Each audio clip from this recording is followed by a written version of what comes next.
Well, great. It's been an interesting time, right? Like obviously through the last 6 months, it's just been a whirlwind, and we're excited that we're creating these new programs to really support parents.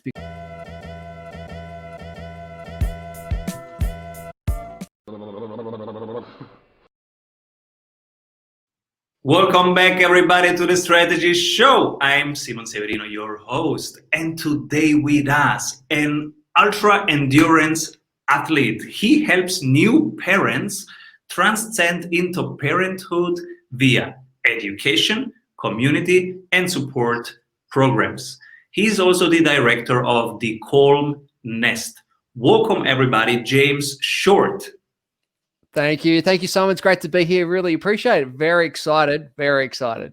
So cool to have you here because many of us are dads, and today we explore how to be a real dad. We will see what is a real dad and what's the opposite, and how can dads be real superheroes in this world.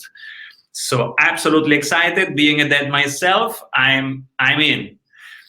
And James, what are you currently creating? Well, great. It's been an interesting time, right? Like obviously through the last 6 months, it's just been a whirlwind, and we're excited that we're creating these new programs to really support parents because the stats are out. Actually, less people having babies at the moment. There's massive fear. There's more actually prolonged labors because parents are scared to go into the hospitals and so forth.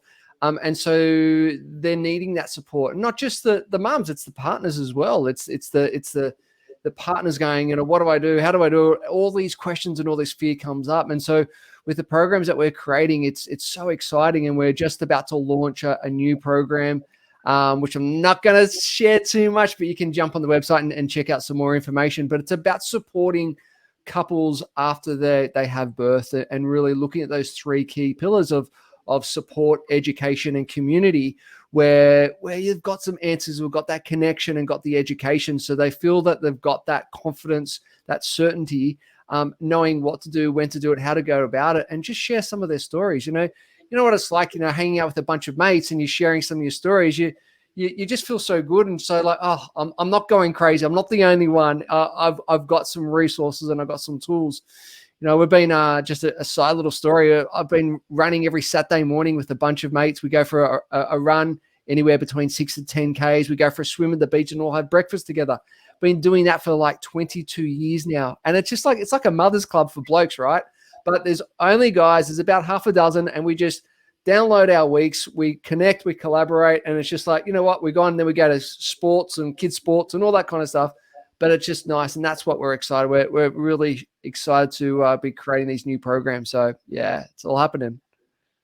I didn't know that the numbers are going down of people having kids, but I can relate to that because we have 2 kids and we are discussing, do we want 3 kids or 4 kids? And I feel right now, and it was also one question was, is this the right time? Is this now a good time to be in a hospital for a couple of days? Is this a good time in terms of the spirit, the safety? And when I see my kids, they have guilty feelings when kindergarten is locked up for 1 week, and some of them is the guilty one. So it's not particularly safe or funny right now to be bringing kids into the world. What's your observation? Yeah, and that's why, like, we've been, my wife has been running her programs in the hospital, pre-COVID-19, and it was face-to-face delivery. Soon as it hit, we had to go all online and we're still delivering the programs, her programs and my programs, all online, with amazing results still, because it's still the same content, the same process, and they walk away with some great tools and strategies. But, and there's no, particularly between now and the end of the year in Sydney, there's no future of actually opening up those programs back to face-to-face in the hospitals. What we're realizing at the hospitals as well, that carers, partners weren't actually allowed in to the delivery suite as well. Some of the rules and restrictions around delivering babies. So you think about that care, you think about the connection, boom, it's gone straight away. There's no, and particularly going the mothers going through their scans, they weren't allowed partners in some of the hospitals. So it's been a quite stressful period over the last 4 to 6 months through pregnancy. And that's why we've seen, the stats have showed there's a lot of delayed births because women are obviously fearful. But I think, as things start to ease, we'll get that and the confidence will come back. And hopefully, touch wood, that there won't be an increase in divorce rate.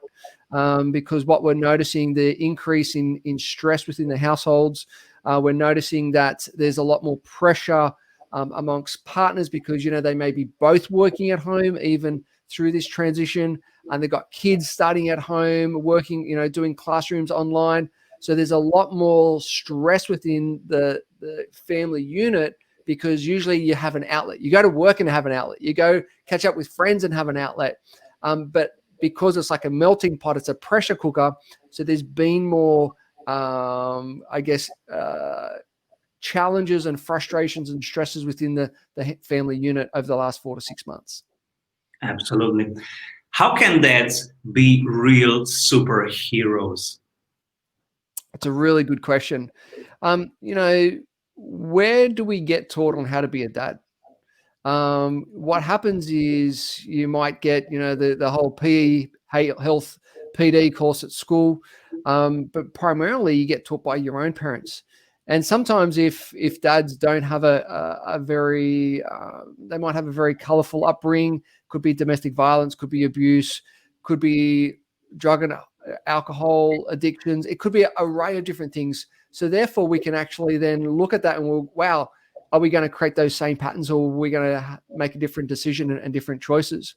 So over the years with my coaching, I've seen a lot of, particularly in the business world, business owners are so focused on growing their business, but they're lacking that on the home front. And then seeing that my wife deliver what her programs are called Calm Birth, seeing there's a little bit of a gap in there of supporting the men as well. And through my own personal journey, my dad left when I was 5. My mum brought us up. I saw my dad every second weekend. I had 3 amazing sisters, but that then created my own journey of wow, how can I look at being real? And this is not about this is right or this is wrong, but this is some ways to maybe make better choices. And the real there's 4. It's an acronym, and R stands for being respectful. That's being respectful for yourself and also for others, in particular your partner and your kids. And we go through that and look at respect on your health. Are you respecting? I mean, you're a runner, you love getting out there, being fit, but are you, the listeners, the audience out there, how do you have that self-respect? Are you, on the drink every night and numbing yourself, or actually being present with your loved ones, with your family?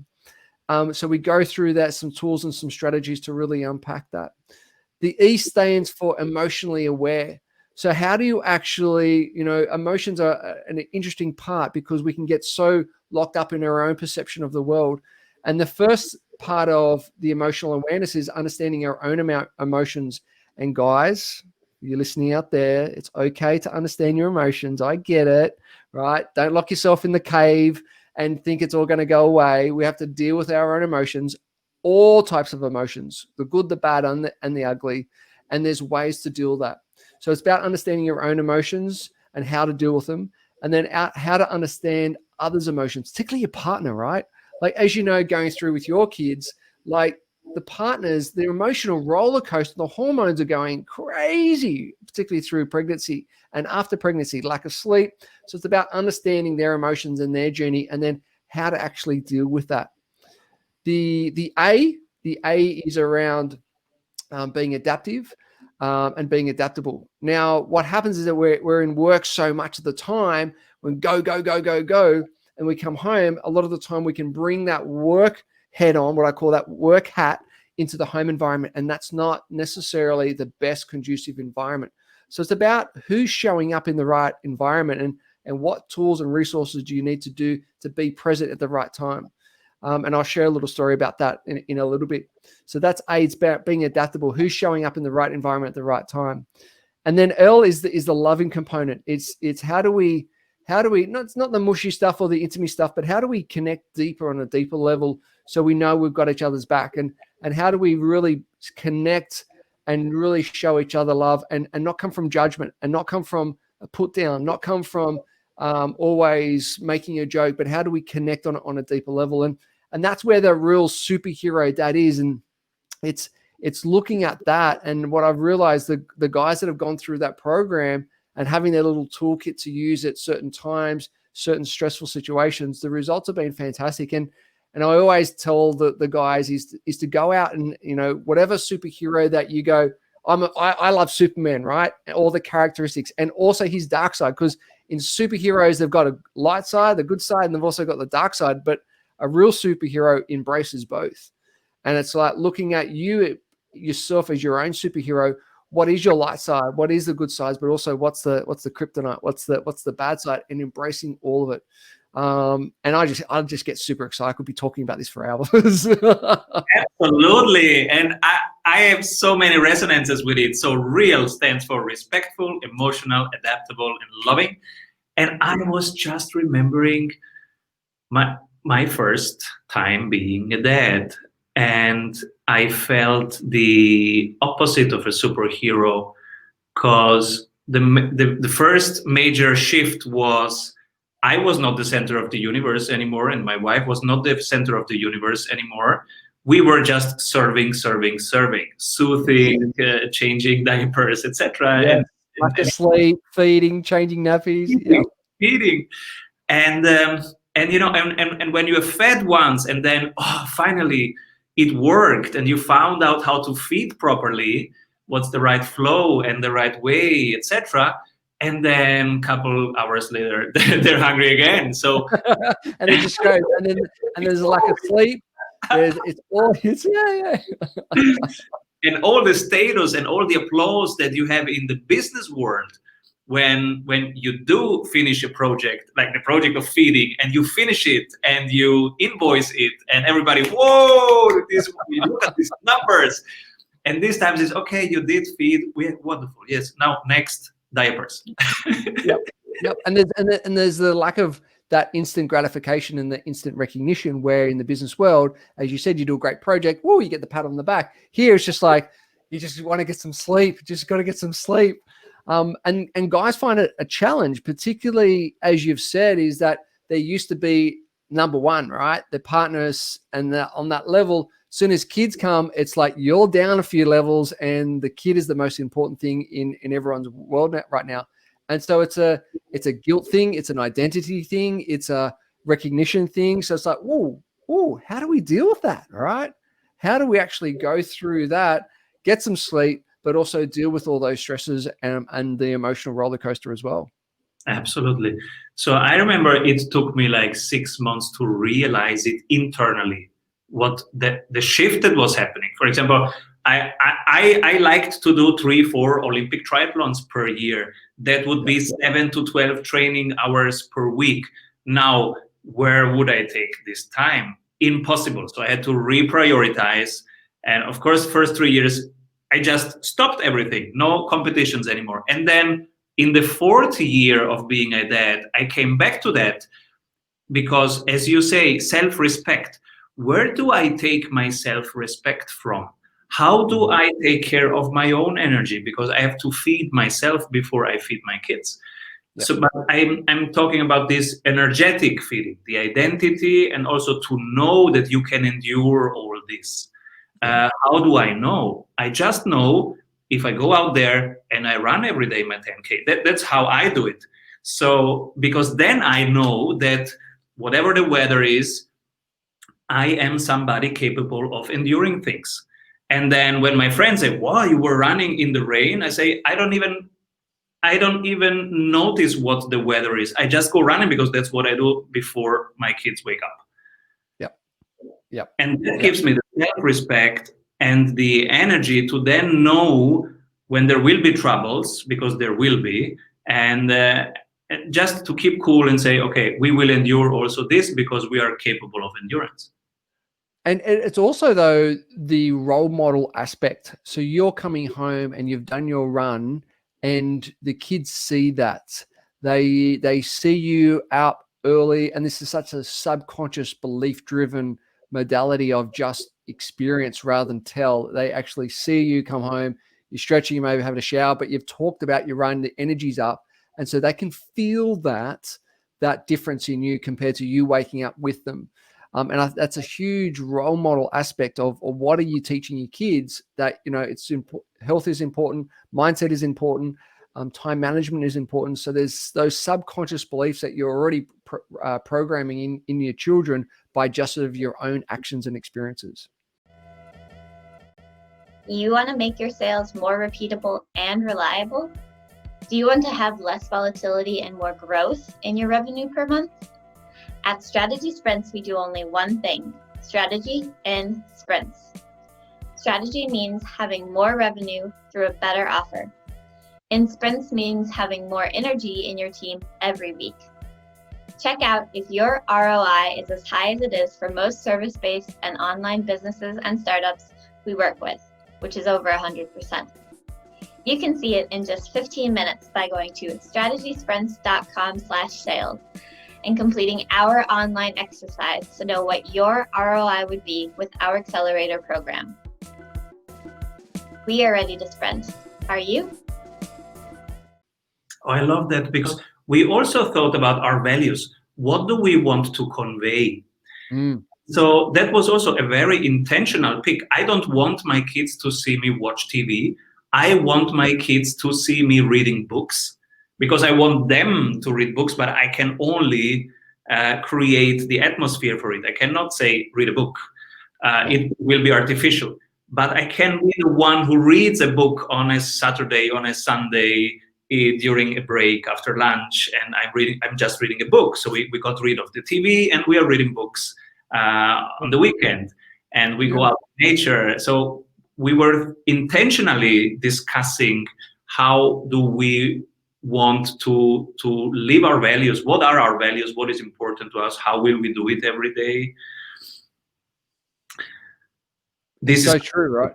Because those values it's demonstrating to them, like yourself. I'm a big exercise fanatic, and fitting in training around family time, before they get up or when they go to bed, particularly if there's a race coming up.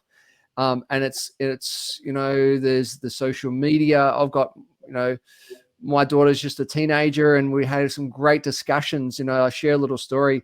For her 13th birthday, she wanted a phone, and I said, you don't need a new phone. Like, all my friends have got one. All my friends have got one. Please, please, please. I said, no, you don't need a new phone. I said, and this was going on for weeks and weeks. I said, okay, if you can think of something that is on an experience level, because a phone, once you got it, you're on, right? But if you can think about something that's the same value dollar-wise as an experience, let's do that. And so she went away. She thought about it. She said, okay, you got me, Dad. I said, what?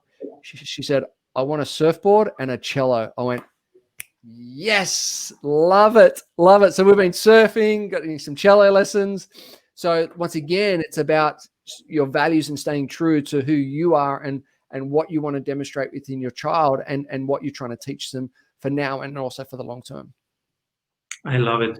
And I'm also curious how you approach technology in terms of which skills do we need to convey to our kids. Because, for example, to my 5-year-old, I just gave an iPad, my old iPad, and there is one thing on it. He would love to watch YouTube, but that's not allowed. And there is YouTube Kids, but we don't allow that. But there is one game that a friend of mine recommended, because they learn how to code. It's like, it's a video game from CodeSpark, the CodeSpark Academy, and but they learn really how to program, how to code. So basically, they learn logical thinking. If you tell them to do this, then they will jump there. If you tell them to do this, they will throw a ball. And so I'm reconsidering, and I'm thinking a lot about which skills will my boys need in 20 years, and how can I be an obstacle or a supporter of that? What's your take? There's so many different takes out there, but my personal take is obviously, I mean, there's a great documentary that's just been released on Netflix. It's called The Social Dilemma, and they go through the power of social media and just the addiction that it actually has. Because when we have the bing, the dang, the zoop, all the notifications, it sparks a dopamine release in our chemical balance. And that's the addictive of, oh, I've got to see who's notified me. I've got to see who's liked me. I've got to see who's commented me.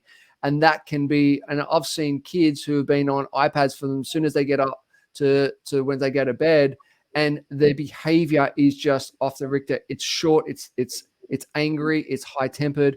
And so that's the end of the scale. And, these guys on the documentary was quite interesting. They don't even give their kids, allow their kids on social media. Technology is, I mean, we're not going to get rid of technology, but I think the introduction of technology can be very, very important.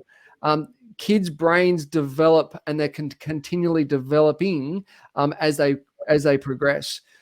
So there's studies out there of kids shouldn't be really on any sort of technology to at least 7 to 10 years old, because their brain is developing, and so that overstimulation stimulates the frontal lobes, and it just gets them so overstimulated. So once again, it's limiting time, limiting what they're watching, and I think monitoring what they're watching. A lot of as you said, the YouTube stuff. I mean, my kids, they don't watch TV a lot nowadays. They watch YouTube, but it's limited time. But it's like rah, like, comment, share, blah. It's like, whoa.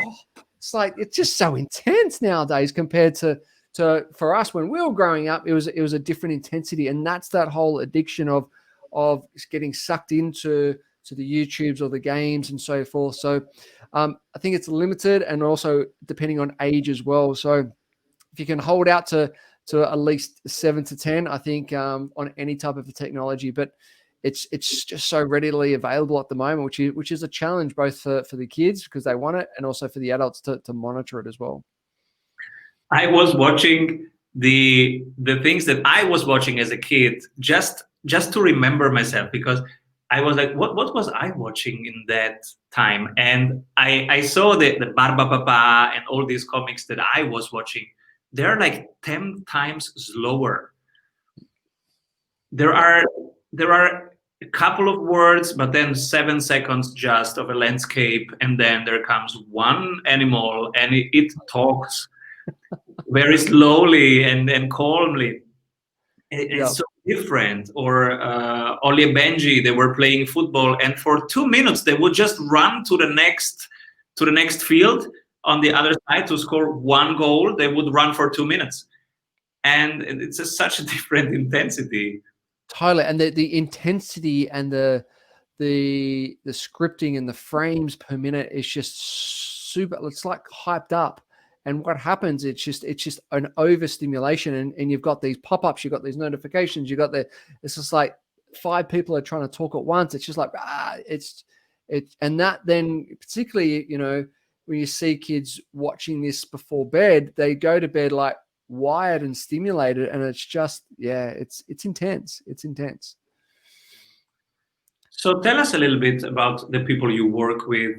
Where do they start when they work with you, and where can you take them? Yeah, so we usually start to work with parents who are pregnant, usually around the 19 to 25 weeks, and they go and see. Obviously, they work with my wife through a program that she's a teacher called Calm Birth, which is a 2-day program that teaches couples on how to have a calm birth, to really understand the principles. Because if you think about where you're taught around your beliefs and behaviors around birth, it's usually the movies, right? Or some sort of horror stories that you would have seen where a woman is screaming and the guy's usually reading the paper or watching the TV. And so this is about how can couples really connect through the birth process, what's their birth plans, and actually some techniques and some strategies to manage the flow of the contractions and so forth, so they can feel that confidence and certainty that they've got it. These are just some great practical tools to utilize through labor, and then also there's some conscious parenting as well. And then we've got our dads program, which is helps dads as they transition into parenthood. It's always great to go through the program beforehand. So you've got some tools and strategies before the big day, but then also straight after. And then we've got our Next 9 program, which is the next 9 months after birth. And that's that program that I was mentioning before, of looking at the three pillars of support, education, and community. And so that's all those details are on our new website, which is called theparentsnestnow.com.au. Theparentsnest.com. And again, I am so my wife is also running programs of preparing pre-birth preparation. Fantastic. And so this is so relevant and so helpful, and all our friends are in that program, of course, and it's so important. And I remember our first kid, and I was there, and as you say, no idea of what is my role, how can I be of service, what exactly is needed. Mm-hmm. And I can tell you, it was so funny. Now we are laughing about it. So so first birth, how do we prepare? At that time, we were running marathons together. So I bought 5 bottles of the water bottles that we usually have, full of water. And I had these 5 waters there in the hospital. And I was thinking that I will give her water every half an hour, like an athlete, just to reframe it to be something that we are not sick. We are in the hospital, but we're giving birth. It's a wonderful thing. We would just need some waters and minerals in between, I guess. At the aid station. Bananas. So that was the one thing, of course, horribly wrong. It was not the best thing to do. But and the second thing, I had a playlist on my phone, like we usually have in our family, a playlist for something to create a specific atmosphere that we want. And the playlist was called Push It, and it had Push It, push it real good. And I was ready to play that thing. Of course, it was not the right thing. She was just screaming at me and saying, Get that off. Get that off. So funny. Yeah, and that's the thing, right? It's those little things of your playlists, of the drink bottles, of whatever it is that getting prepared prior. And no matter what the process you go through, you could have an emergency C-section, you could have whatever it is. You just don't know until you go through it, but at least you can have the best resources and the strategies to prepare for the day. So to have all aspects covered. Absolutely. And the best idea was to have one nurse. Is it the nurse? We have midwives. Yeah, I think it's the midwife, the most important person in the room. And we worked with her for months on a private basis. And we had weekly conversations and how to prepare and what can go wrong and where are the risks. And this was the most important thing. And at the end, I was just watching her and she was telling me what to do, what not to do. That was the second part. It was the best. Stand there, do that. Don't touch this, touch that. Just stand there. Just stand there. Don't look down there. Look up here. Keep your eyes on me. Yep, I know it all. Yep. And how do you manage business and being a dad and all this funky year? Yeah, I think it's for me it's about focus. It's about, okay, what do I need to do? When do I need to do it? But who needs to show up in order to do it? So I'm an ultra endurance athlete. So last year I did the 100K ultra marathon in New Zealand, the Tarawera, and then the year before I did the 250-kilometer 5-day event in the Simpson Desert in Australia. And so, I took the kids and the whole family on that trip. It was an epic. We shot a documentary over the 5 days. We drove up there, a couple of 1,000 kilometers to drive up there. I did the race, and then we drove back in a big RV. But that was an experience in itself. At the time, the kids hated it. Looking back, they loved it. But it's about preparing. It's about planning. It's about having the right support structure, the right environment, and the right team around you on all different levels. So if it's up at 4 a.m., which I am pretty much every morning and training in the morning, and then being there for the kids, and then obviously running around with work and business. And then, I love to do 2 sessions in a day, but sometimes my kids come to the gym with me in the afternoon. So my daughter trains, with me sometimes. And it's just, how can I incorporate all those different things that allows me to fill my cup up with the kids so they can see, wow, I'm feeling better, I'm feeling stronger, I'm feeling fitter because I'm hanging out with dad, but I'm also training. And so it's a multiple level and multiple aspects on how I go about life. Many people right now listening to it, they say, "Oh my God, I stopped running since I'm a dad. And then came the lockdown. Now I really would love to get back on track, get back in shape." How do you frame it? How do you make it a family contributing thing? How can people go from I'm stealing time from my responsibilities to it adds to us, it nurtures us?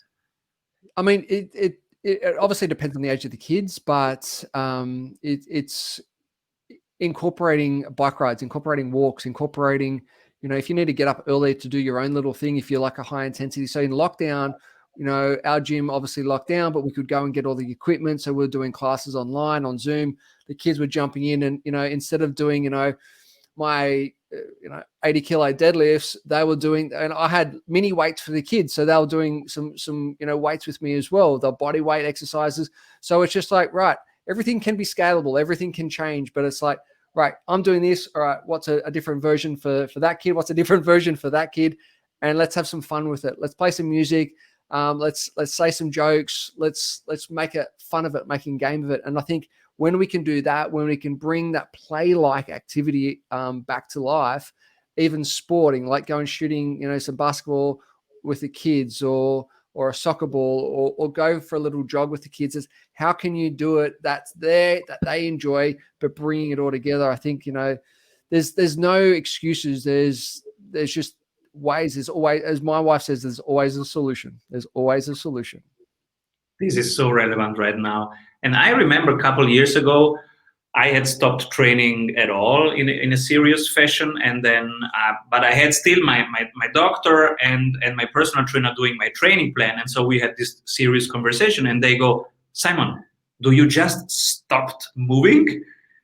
And I was like, well, no, but that comes first, and then comes me, and me is a tiny fraction of what is currently going on. So yeah, I guess I stopped moving, and they were like, is this really what you want to convey when your kids in 20 years will think about movement?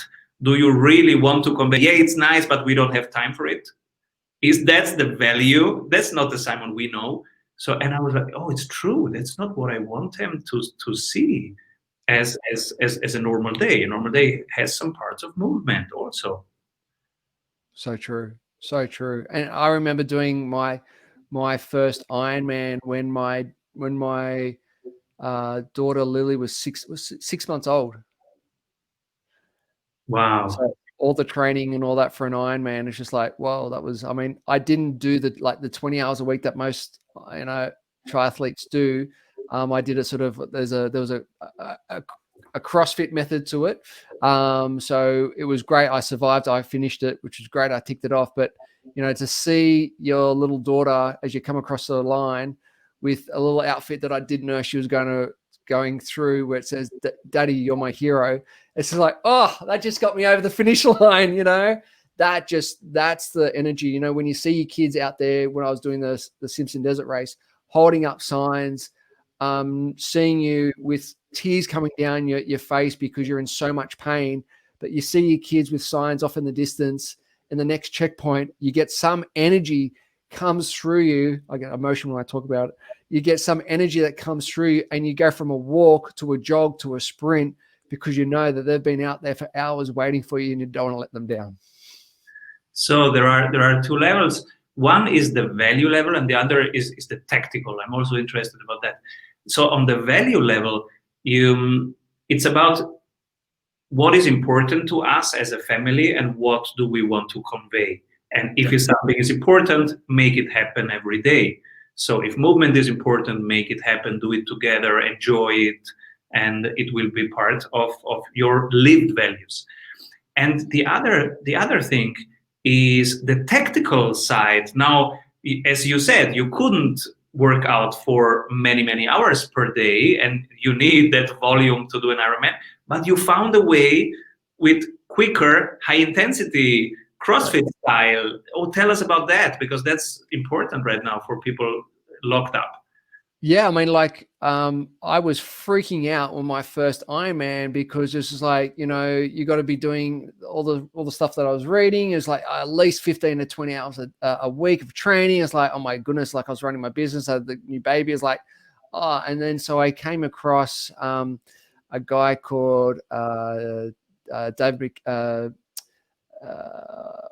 McKenzie. He started CrossFit Endurance. And I was just reading up this stuff. It was just like high intensity interval training for endurance events. I went, no, seriously? And like, sure enough. And my longest swim that I ever did was 1K. My longest run I ever did was 5Ks. And my longest bike ride I ever did was 20Ks. And as you know, an Ironman is a 3.8 kilometer swim, 180K bike ride and a 42K run all back to back on the same day. And so I was like, mentally, I thought, I got to do the Ks, got to do the Ks. And he said, trust the process, trust the process, trust the process. And sure enough, trust the process. And hey, I crossed the finishing line. So yeah, it was amazing. So it's looking at ways of, okay, so if that's traditional and I've got this time frame or these obstacles, how else can I do it? What else is out there? And the joys of the internet now, there are so many different ways that you can go about. Well, no matter what it is, if it's running 5Ks or 2Ks, compared to a crazy thing, like what I was doing, there's always a solution. So if it's food, if it's communication, if it's whatever it is, there's always a solution. So don't think that you're out on your own. There's always a solution. There's always an answer. I love it. And also the family as a resource.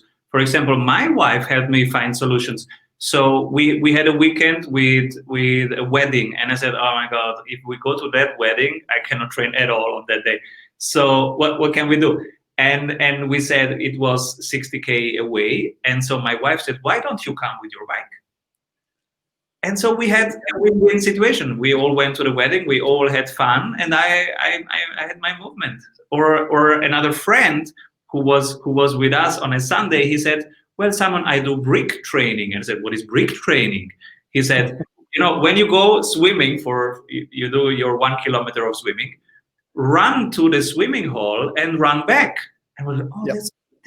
That's a genius idea. It's changed. It's so simple. Yep. So true. And also the swimming course for the kids was really helpful. Now my kids, they have their 1 hour swimming course. They have their trainer, and on their level they have 1 hour. And in that hour, I'm on a lane beside them, and I'm doing my thing. Perfect. Beautiful. It's everyone's doing it together. It's exactly as your wife said. There is a solution for everything. Yeah. So true. Just true about it. Just be emotionally aware. Tell your friends, hey, I need help. I don't know how to solve this.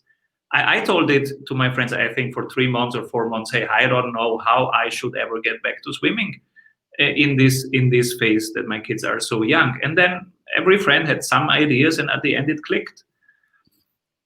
There's always, there's always help, and people love to help. It's just a matter of, particularly guys, women, I find they're a lot easier to ask for help, but guys, we need to get a little thing called ego and just put it to the side and go, hey, I need some help. Put your hand up and just ask friends, ask family, ask colleagues, and there's always people willing to help.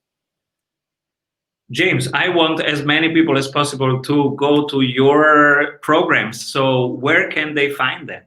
Yeah, perfect. So go over to theparentsnest.com.au and there's all that information there around the Real Dads program. There's a great ebook that I've written called The Back Pocket Guide in Being a Real Dad. That's on the homepage there. So go and check that out. You can download that. That's for free. It's complimentary, and it gives us a little bit more details of what we went through today.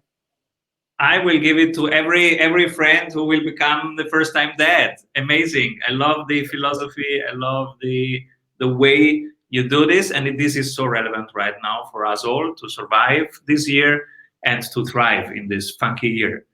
So thank you so much, James. But the question of the day, which I forgot this time, is the strategy award.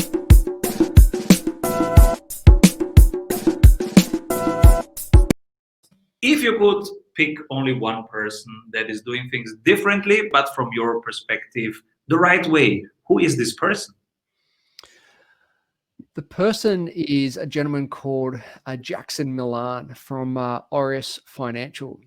He runs a wealth coach business, and he's just helping so many business owners and entrepreneurs to really maximize themselves within their business, but also really identify the profits. Because most businesses, they get to the end of the tax time and go, "Oh, cool, where's my profit?" It's like, I don't know. It says it on the paper, but not in the bank account. And what Jackson does is really unpack it and really helps business owners to get huge amounts of wealth out of their and profit out of their business and start to invest. So they've got that lifestyle and they've got the security and the financial freedom. So Jackson Milan from Aureus Financial.